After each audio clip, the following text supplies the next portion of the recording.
BJP என்பது சீமானை பார்த்துத்தான் கதற வேண்டும், சீமானை பார்த்துத்தான் பயப்பட வேண்டும். சீமானன் தான் முதல் டார்கெட். திமுகவை ஒழிப்பதற்காக, திமுக மீது வன்மக்குடனாக இருப்பதற்காக அதுதான் முக்கியம் சொல்லி அவனே பேசியிருக்கான். திமுக தான் அண்ணன் தலைவரை சொல்லிட்டாங்களா? ஆமாம், ஃபுல் டார்கெட் திமுக தான். நான் சொன்னேன், கமிட்மெண்ட் கொடுக்க மாட்டேன், கொடுத்தா 100. அந்த அது இனிமேல் அது டாபிக் இல்லை, விட்டுருங்க. சரி மாட்டேன், அவ்வளோதான். நன்றி. அது எதோ எப்படி கொண்டு போகணுமோ அதுக்கு தகுந்த மாதிரி நான் பார்த்துக்கேன். சாட்டை துறைமுருகன் இந்த வீடியோ மறுக்கலை, அதே மாதிரியா திருச்சி சூர்யாவும் வீடியோ மறுக்கலை. இப்போ அதையும் கூட இவ்வளவு கேவலப்பட்டு, இவ்வளவு அசிங்கப்பட்டு, இவ்வளவு நொம்பலப்பட்டு பப்ளிக்ல முகத்துல காரி துப்புன பிறகு கூட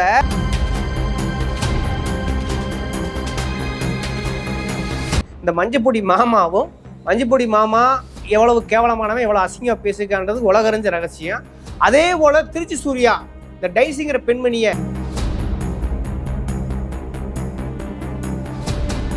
ஒரு உச்சபட்சம் ஒரு வார்த்தை பண்ண அதிமுக கூட திருத்துக்கான முயற்சி பண்ணலாங்க. ஆனா இந்த ஆளை திருத்தவே முடியாது. இது ஒரு மாற்று கிடையாது, ஒரு விசச்சடிங்கிறாரு. யார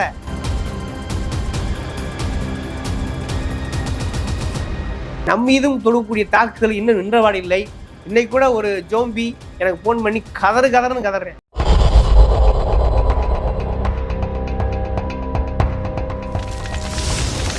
வணக்கம், இது சொல் புதியது. நான் உங்கள் தவம்.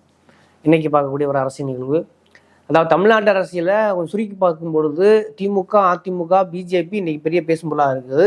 அதுக்கு அடுத்தபடியாக பார்த்தீங்கன்னா ஆரம்ப காலத்தில் அது ஒரு எதிர்பார்ப்புக்குள்ள கட்சியாக இருந்தாலும் அது போக போக கழுது தெரிஞ்சு கட்டெரும்பு ஆனகத மாதிரி நாம் தமிழர் கட்சி அவ்வளவு கேவலமான, கீழ்த்தரமான, சிந்தனை தளங்களில் நிற்க முடியாத, அறிவார்ந்த தளங்களில் புழங்க முடியாத, கொள்கையவே தெளிவாக அறுதியிட முடியாத ஒரு துவக்கத்திலேயே, அதாவது ஐயா பாமையனுக்கு வந்து ஒரு இயற்கை வேளாண் விஞ்ஞானி ஐயா பாலசுப்ரமணியம், அதாவது பாமையன் கேள்விப்பட்டிருப்பீங்க.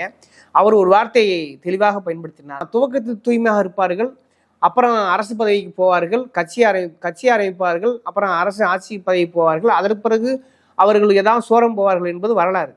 ஆனால் துவக்கத்திலே சோரம் போன ஒரே மனிதன் யார் என்றால் அது சீமான் தான் சொன்னார்.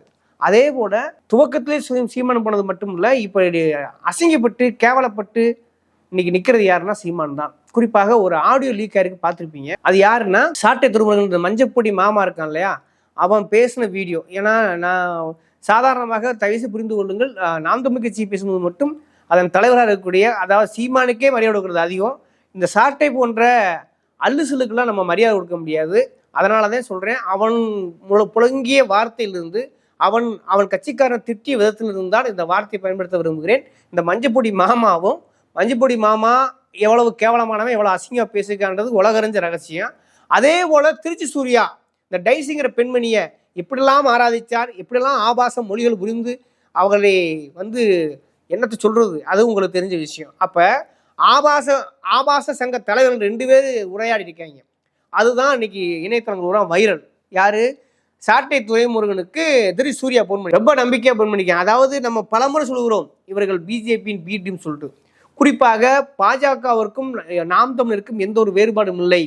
கொள்கையில், பார்வையில், பாசிசத்தில், சாதி வெறியில், கிட்டத்தட்ட அந்த மதவெறியும் பாமகவும் பாஜக ஒன்று சேர்ந்து பார்த்தீங்களா, அது மாதிரிதான் இவர்கள் உள்ளீடாக இவர்கள் யாராக இருக்கிறார் என்றால் தமிழ் தேசியத்துக்கு துளி அளவும் தொடர்புள்ளாத நபர்களாகத்தான் இந்த நாம் தமிழ் இருக்கக்கூடிய குறிப்பாக பெரும்பாலான நிர்வாகிகள் சீமான் இருக்கிறார். தம்பிகள் வேண்டுமானால் நம்பலாம், சில தம்பிகள் வேண்டுமானால் நம்பலாம். சீமானோடு அதிகார தொடர்பு இல்லாத, சீமானோடு தலைமையில் தொடர்பு இல்லாத 5ஆம் கட்டம், 6ஆம் கட்டம், 7ஆம் கட்டமாக இருக்காங்க பாருங்க பசங்க, அவர்கள் வேண்டுமானால் உண்மையாக நம்பலாம். அந்த வீராப்பான பேச்சுக்கு, அந்த வாய்ஸ் அவடாலை உண்மை என்று நம்பலாம். ஆனால் அவள் அருகில் போன யாராக இருந்தாலும், அவர் எவ்வளவு அரசியல் கொம்பனாக இருந்தாலும் சீமான் யார் என்று தெரியும். ஒருவேளை சீமானை அவ்வாறு தெரிந்த பிறகு சீமானுடைய அந்த கேவலமான அந்த அரசியல் நடவடிக்கைகளுக்கு பிழைப்புவாதத்திற்கு துணை போனவர்கள் தான் அவர் கூட இருக்க முடியும். இதுதான் அவரை நான் கணித்து வீசிய விஷயம். இதுதான் அப்ப அவர் அவ்வப்போது அம்பலப்பட்டு கொண்டே இருக்கிறார்கள். குறிப்பாக பிஜேபியோட பிரபலம் என்னன்னாக்கா, வீடியோவை அதிகமாக வெளியிட்டு ஆபாச வீடியோக்கள் கேடி ராகவனிலிருந்து ஏகப்பட்டது, அது சொல்லவே வேணாம்னு வச்சுங்களேன். இங்கே அதாவது தமிழ்நாடு மட்டும் இல்லை, அது ஒரு தேசிய கட்சிங்கிற அங்கீகாரம் என்னன்னா வீடியோ பிரபலம் தான். கேவலமான குறிப்பாக சொந்த கட்சி பெண்களையே பாலியல் இச்சைக்கு பயன்படுத்தக்கூடிய ஒரு மிகப்பெரிய பாலியல் சஜா கட்சி எதுனா அது பிஜேபி. அந்த வீடியோ பிரபலமான ஆக்கிறது யாருன்னா அண்ணாமலை. அதே போல இங்க ஆடியோவில் ரொம்ப பிரபலமான யார் தெரியுமா? அது நாம் தமிழ் சீமான் கட்சி. பிரபாகரனும் கூட இருந்த பொட்டு அம்மானையே மயிரென்று பேசியவன் இந்த சீமான். இது போல இப்ப சமீபத்துல திமுகவுடைய முன்னாள் தலைவராக இருந்த முதலமைச்சராக இருந்த கருணாநிதியை எவ்வளவு கேவலமாக அந்த சீமான் பேசினானுங்கிறது சொல்லி தெரிய வேண்டிய விஷயம். அவ்வளவு அருவருப்பான வார்த்தையில் பயன்படுத்தினார் சீமான். அதே போலதான் இந்த திருச்சி சூர்யா டைசியை பேசினார், அர்ச்சனை மொழி புரிந்தார். அதே போல பாத்தீங்கன்னா இது சாட்டை துறைமுருகனுக்கும் இவருக்கு நடந்த லிங்க் தான் ஆடியோ. அதாவது சாட்டை துறைமுருகனுக்கும் சூர்யாவுக்கும் நடந்த ஆடியோ தான் இன்னைக்கு வெளியாகி பரபரப்பை ஏற்படுத்துகிறது. இவர்கள் திமுகவை ஒழிப்பதற்காக, திமுக மீது வன்மக்குடனாக இருப்பதற்காக அதுதான் முக்கியம் சொல்லி அவனே பேசியிருக்கான். ஏன்னா அண்ணே மேல பிஜேபி டார்கெட் கிடையாது, திமுக டார்கெட். நீங்களே ஆடியோ கேளுங்க. திமுக தான் அண்ணன் தலைவர் சொல்லிட்டாங்களா? ஆமா ஃபுல் டார்கெட் திமுக தான். நான் சொன்னேன் கமிட்மெண்ட் கொடுக்க மாட்டேன், கொடுத்த 100 அது இனிமேல் அது டாபிக் இல்ல, விட்டுருங்க. சரி மாட்டேன், அவ்வளவுதான். நன்றி. அது எப்படி கொண்டு போகணுமோ அதுக்கு தகுந்த மாதிரி நான் பாத்துக்கிறேன். கேட்டிருப்பீங்க எவ்வளவு கேவலம் பாருங்களேன். உண்மையிலேயே சமூக நீதிக்காகவோ அல்லது தமிழ் தேசியத்திற்காகவோ அல்லது தமிழ் இடத்திற்காகவோ அல்லது தனித்தமிழ்நாட்டிற்காகவோ, இது கொஞ்சம் பெரிய சொல்லு, இந்த சம்பந்தம் இல்லை, இருந்தாலும் நான் சொல்ல விரும்புகிறேன். அப்படி உண்மையா இருந்திருக்கும் பட்சத்தில் பிஜேபி என்பது சீமானை பார்த்துத்தான் கதற வேண்டும், சீமானை பார்த்துத்தான் பயப்பட வேண்டும்.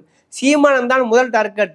அவன் அரசியல் கட்சி பெரிய அளவுக்கு பதவி வெள்ளாட்டா கூட, எம்எல்ஏக்களோ எதுவும் பெறாவிட்டாலும் கூட இவன் சித்தாந்த ரீதியாக தெளிவாக இருக்கிறான்னு பிஜேபி தான் நாம் தமிழரை எதிர்த்திருக்க வேண்டும். ஆனால் அதான் நடக்குதுங்க.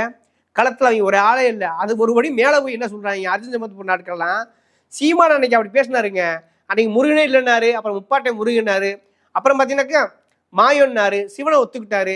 நாளைக்கு எங்களோட வந்து சேர்ந்துவாருங்க, அவருக்கு எங்களுக்கு நெருக்கம்ங்கன்னு ஓப்பனாக சொன்னேன். அர்ஜுன் சம்பத் அறிவாளி யாரு, கொஞ்சம் கூட மண்டையில் மசாலா இல்லாத அறிவில்லாத அர்ஜுன் சம்பத் போன்ற சங்கியல் கூட சீமான் தனது ஆதரவாளர் சொல்ற அளவுக்கு தான் சீமானோடைய இந்த பிஜேபி அரசியல் நாடகம் இருக்கிறது. அதை தாண்டி பல நேரம்லாம் பார்த்தீங்கன்னாக்கா சிறுபான்மைக்கு எதிராக சீமான் பேசியது, சாத்தானின் பிள்ளைன்னு சொல்லி பேசியது, அப்புறம் சைவம் தான் எங்களோட மதம் சொல்றது. அதை தாண்டி இன்னொரு விஷயம் என்னன்னாக்க இஸ்லாமும் கிறிஸ்தவமும் வெளிநாட்டு மதங்கள்னு சொன்னது. இது அவ்வளவு அப்பட்டமான அவரோட காணொலிகள் கொட்டி கிடக்கிறது. ஆக எதுலேயும் போலிதான், தமிழ் தேசியது மட்டும் போலி அல்ல, இந்த சிறுபான்மையினரை அவர்களுக்கான பாதுகாப்பாக இருப்பதிலும் போலியாகத்தான் இருக்கிறார். ஆக பாஜகவின் பல ஒத்த சாயலை கொண்டது எதுன்னா அது நாம் தமிழ் கட்சி தான். தாய் வேறு பிள்ளை வேறு இல்லைங்கிறத அறிவார்கள் வச்சுங்களேன்.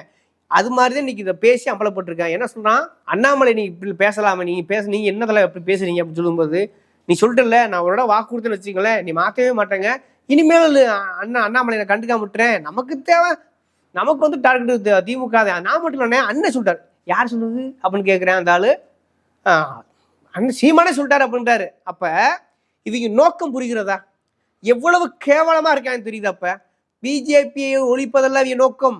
திமுக போன்ற திராவிட இயக்க சிந்தனைகளை, உண்மையான தமிழ் தேசியத்தை ஒழிப்பதுதான் இவரோட நோக்கங்கிறது இப்ப அம்பலப்பட்டு போச்சா இல்லையா?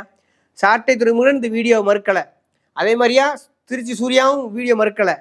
இப்ப அதையும் கூட இவ்வளவு கேவலப்பட்டு, இவ்வளவு அசிங்கப்பட்டு, இவ்வளவு நொம்பலப்பட்டு பப்ளிக்ல முகத்துல காரி துப்புன பிறகு கூட இந்த சாட்டை இந்த நாய் இந்த மஞ்சப்பொடி மாமா இன்னைக்கு அதுக்கு ஒரு வீடியோ என்னை வந்து அப்படி செய்ய முடியும் அப்படி செய்ய முடியும் மறுபடியும் கம்பு சுத்துறேன். அப்ப எனக்கு என்ன ஒரு வருத்தம்னா, பிஜேபி டீல் பண்ண தெரிஞ்சு போச்சு. சின்னத்தை குறித்து பேசும்போது நாங்க என்னங்க பண்ணோம், எங்களை என்னங்க சொல்றீங்க அப்படின்னு சொல்லும்போது, சின்ன நீங்க பண்ணணும் தெரியும், ஆனா அதுக்காக நாங்க அரசியல் பண்ணோம்ல, அப்போ கூட தான் நாங்கள் சொல்லணும் இதெல்லாம் அரசியல் சகஜமாப்பா. அதான் கவுண்டர் சொன்ன டைலாக் மாதிரி, அரசியல் இதெல்லாம் சகஜமாப்பா அப்படின்னு சொன்ன மாதிரியா. அப்ப சின்னமும் பிஜேபி ஒடுக்கவில்லை, பிஜேபி முடக்கவில்லை. இது வந்து குடிகார நாயை தூங்கிருச்சு, அதனால அந்த சின்ன இன்னொருத்தனுக்கு போயிடுச்சு, அவ்வளவுதான் வித்தியாசம். அப்ப அதுல கூட நேர்மை இல்லை, சின்னத்துக்காக அசிங்கப்பட்டது நேர்மை இல்லை, பிஜேபியோட உண்மையான எதிர்ப்பு அதே நேர்மை இல்லை. ஒரே வன்ம குடன் எது தெரியுமா, திமுக எதிர்ப்பு மட்டும்தான். அப்ப இவர்கள் தமிழ் தேசியத்துக்கு உண்மையாக இல்லை, பெண்கள் விடுதலுக்கு உண்மையாக இல்லை, சொந்த கட்சி ஆடுகளுக்கு உண்மையாக இல்லை, அப்படியே சாரசாரியா வெளியேறி கொண்டிருக்கிறார்கள். அப்ப பிழைப்புவாதிகள் தான். சரியா சொல்ல வேண்டாம், ஒரு குறிப்பிட்ட கூட்டத்தை வைத்துக்கொண்டு பேரம் பேசுவதற்காக அதிமுகவோடமோ திமுகவோடமோ பாஜகவோடமோ இந்த சஞ்சீவிநாதன் ஒருத்தர் குறிப்பிட்டு பேசியிருக்காரு. அப்படியே மனசுல இருந்து பேசுற மனுஷன், காயப்பட்டு துடிதுடிச்சு பாரு உலகுது, அவ்வளவு தெளிவா பேசுறாரு. இது அவர் உச்சபட்சம் ஒரு வார்த்தை பண்ண முடியாது. அதிமுக திமுக கூட திருத்திடலாங்க, திருத்தத்துக்கான முயற்சி பண்ணலாங்க. ஆனா இந்த ஆளை திருத்தவே முடியாது. இது ஒரு மாற்று கிடையாது, ஒரு விஷச்செடிங்கிறாரு. யார? சீமான ஒரு விஷச்செடிங்கிறாரு. இது ரொம்ப அபாயகரம். அவருக்கு தமிழ் தேசியமும் கிடையாது, மண்டையில் உண்மை கிடையாது. முழுக்க முழுக்க பணம் பணம் பணம் பணம் பணம் தான் பிரதானம் சொல்லிட்டு அவரை கட்சி விட்டு வெளியேறிய அவரால் பாதிக்கப்பட்ட சஞ்சீவன் குறிப்பிடுகிறார். அப்ப சீமான் எவ்வளவு போலியானவர். சீமானை நம்பியிருக்கிற அந்த 6ஆம் கட்ட 7ஆம் கட்ட ஆட்கள் இருக்காங்களே, அவர்களாம் என்ன சொல்லுவது? சில விதிவிலக்கும் அங்கே இருக்கிறார்கள். அவர்கள் எப்படித்தான் அவர்கள் நம்புறான்னு புரியல. ஆக ஒரு முறை தானுங்க, ஒரு முறை ஒரு அனுபவம் கிடைக்கும், 2வது முறை அனுபவம் கிடைக்கும், 3வது முறை ஒரு அனுபவம் கிடைக்கும். எப்பயுமே அனுபவம் கிடைச்சி அந்த ஆளை நம்புனா விளங்குமா ஏதாவது? இப்பொழுது ஆடியோவில் வெளிப்படி சாட்டை திரும்ப மஞ்சப்பொடி மாமா யாருங்கிறதையும் காட்டிருக்கான், திரிசூர்யா எப்படி கேவலப்பட்டாங்கன்னு காட்டிருக்கான், பிஜேபிக்கும் நாம் தமிழருக்கும் எவ்வளவு லிங்க் இருக்கிறது அப்பட்டமா தெரிகிறது. இதுக்கு மேலேயும் நம்புறாங்க பாருங்க. இதுதாங்க ரொம்ப, அதனாலதான் இந்த வார்த்தை நான் கடுமையான வார்த்தை பயன்படுத்துறேன். இவ்வளவு அம்பலப்பட்ட பிறகு பிஜேபிக்கு ஆதரவாக நிலைப்பாடு எடுப்பேன்னு சாட்டை திரும்ப சொல்றான். பிஜேபிக்காரன் ஒரு பெண்களுக்கு மிக கேவலமா பேசின பிஜேபிக்காரன் சாட்டை திருமணோட லிங்க்ல இருக்கான். திமுக தான் டார்கெட்னு சீமான் சொன்னதும் வெளிப்பட்டு போச்சு. இவ்வளவு விஷயங்கள் தெரிந்த போது கூட நம்புகிறார்கள் தம்பிகள் என்றால் அவர்களை சிந்தனை மலடுகள் என்று அறிவிக்காமல், சிந்தனை மலடுகள் என்று அழைக்காமல் வேறு எப்படி எந்த சொல்ல அழைக்கிறது? சொல்லுங்க பார்ப்போம். மூளையில் கொஞ்சோடு உயிர்ப்பு இருந்தால், கொஞ்சோடு அரசியல் அறிவு நாணயம் இருந்தால் இது தெரிய வேண்டாமா? நீ தமிழ் தேசியம் பேசுங்க, அதிமுக ஆதரிக்க வேண்டாம், திமுக ஆதரிக்க வேண்டாம். உண்மையாக தமிழ் தேசியம் பேசக்கூடிய தோழர் தியாக இருக்காங்க, திருமுருகன் இருக்காரு. இது போன்ற நாட்கள் நம்பி தொலைய வேண்டியதானே? திராவிட ஓவாமை ஒரு வேளை இருந்தால் அதை விட்டுட்டு இந்த மாதிரியான போலியை சஞ்சீவிநாதன் வார்த்தை சொல்ல வேண்டாம், இந்த மாதிரி ஒரு விஷச்செடியை நம்பி விரலுக்கு இழைத்த நீராய் வீணா போவது நல்லதா? தயவு செய்து மூளை நரம்பில் கொஞ்சமாவது நாணயம் இருந்தால், கொஞ்சமாவது உயிர்ப்பு இருந்தால் சிந்தியுங்கள். இதை தாண்டி நம்மீதும் தொடுக்கக்கூடிய தாக்குதல் இன்னும் நின்றவாடில்லை. இன்னைக்கு கூட ஒரு ஜோம்பி எனக்கு போன் பண்ணி கதறுன்னு கதறேன். என்னன்னு சொல்லி புரிய வைக்கிறேன்னு தெரியல. நான் சீமான் ஆதரவாளர், நான் சீமான் கட்சிக்காரன் கிடையாது, நான் சீமான் ஆதரவாளர் தான் அப்படின்னு. சரிப்பா, நீ ஏப்பா கதற? இதான் கருத்தில பேசுப்பான்னா நீ என்ன விபச்சார ஊடகம் வச்சுக்கிட்டு நடத்துற? உன்கிட்ட நான் கருத்தில பேசு, கண்டபடி பேசுறேன். விட்டானு கொஞ்ச நாள் ஓத்தவன் பேசுவேன் போல. அந்த ஆடியோவும் மிக விரைவில் வெளியிட காத்திருக்கிறேன். திரும்ப சொல்றேன். ஏடா எவ்வளவு சொன்னாலும் திருந்த மாட்டீங்களா? உங்கள் வாழ்க்கை வீணாக கொம்பலான்னு தடுக்க முடியாது. தவிர புரிந்து கொள்ளுங்கள். இதை தம்பிகளுக்கு எதிரான வீடியோ அல்ல, உங்க அண்ணன் என்று அழைக்கப்படுகிற ஒரு விஷ செடிக்கான எதிராக உள்ள பதிவுகள் தான் அத்தனையுமே தவிர மற்றபடி சீமானுக்கும் எங்களுக்கும் தனிப்பட்ட வாய்க்கால் தர எதுவும் இல்லை. தம்பிகளை தயவுசெய்து புரிந்து கொள்ளுங்கள். சிந்திக்கும் திறன் இருந்தால் விழித்துக் கொள்ளுங்கள். இந்த மாதிரியான ஒரு விரலுக்கிழத்த நீராய், இந்த மாதிரியான ஒரு தின்று ஒழுப்பதற்காக உங்களை போன்ற ஆட்களை பகடக்காயா மாற்றுகிறார் சீமான் என்பதை புரிந்து கொள்ளுங்கள். அதை அம்பலப்படுத்தும் விதமாகத்தான் வழக்கம் போல் வீடியோவால் சீரழியும் பாஜக, ஆடியோவால் சீரழியும் நாம் தமிழர் கட்சி தான் இன்று காலத்தால் மறுக்க முடியாத ஒன்று. அப்படித்தான் அம்பலப்பட்டுக் கொண்டிருக்கிறார்கள். இதை புரிந்து கொள்ளுங்கள். சிந்திக்கும் திறன் இருந்தால் விழித்துக் கொள்ளுங்கள். இல்லையே எக்கடகட்டும் போங்கள் என்று சொல்வதற்கு வழி இல்லை. நன்றி, வணக்கம்.